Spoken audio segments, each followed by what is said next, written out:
এর মাধ্যমে কি বোঝানো হচ্ছে? ভোর একটি আলো, ভোর একটি আলো, একটি আলো, যে আলো সমস্ত অন্ধকারকে দূর করে দেয়।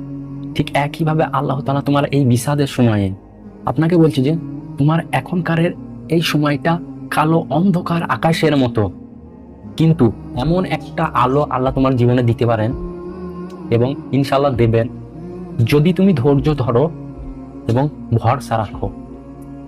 যে তুমি ভুলেই যাবে যে কখন এই অন্ধকারটা ছিল। মা ওয়া দাকা রব্বুকা ওয়া মা কলা, তোমার সৃষ্টিকর্তা তোমাকে ছেড়ে দেয়নি, তোমার সৃষ্টিকর্তা তোমাকে ত্যাগ করেনি এবং তোমার সৃষ্টিকর্তা তোমার প্রতি নীরব হয়নি। দেন ওয়ালা সাউফা ইউতিকা রব্বুকা ফাতারজা, সত্যই তোমার সৃষ্টিকর্তা যখন তোমাকে দেবেন তুমি শীঘ্রই সন্তুষ্ট হয়ে যাবে। এই জন্য আল্লাহ বলছে যে এখনকার সময়টাই কালো অন্ধকার, এই সময়টা,